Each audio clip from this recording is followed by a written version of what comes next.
Pinainit na kawali, mantika, bawang sibuyas, ilalagay na natin dito. Asin, paminta, giniling na baboy.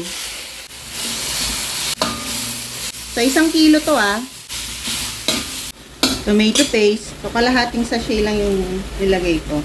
Oyster sauce,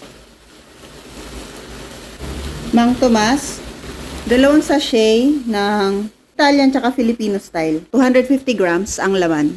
So, bali meron tayong 500 grams. Banana ketchup. Pwede kayong gumamit ng tomato ketchup. So, maglalagay tayo ng suka para hindi agad mapanis. Konti lang. Haluin lang mabuti, tapos pakuluan lang natin ito. Ilagay na natin yung ating mga hotdog.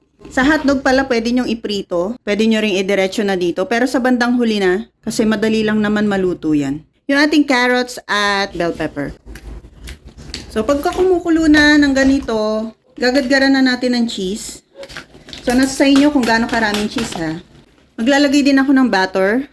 So, yan na yung magbibigay rin ng linamnam effect.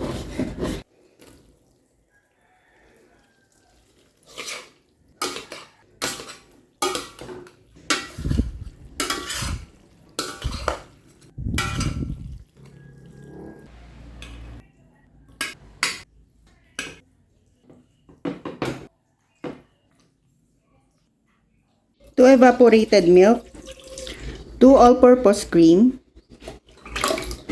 isang ganito kalaking butter. So, 100 grams yung butter. Gadgad tayo ng cheese.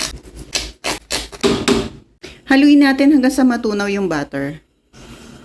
Lagyan natin asin. Adjust nyo na lang yung salt nyo according sa inyong panlasa. Tapos, para sa pampalapot, yung slurry natin, equivalent lang ng 4 tablespoon ng ating cornstarch. Tapos, 1 cup of water. So, kapag lumapot na, ay pwede na to.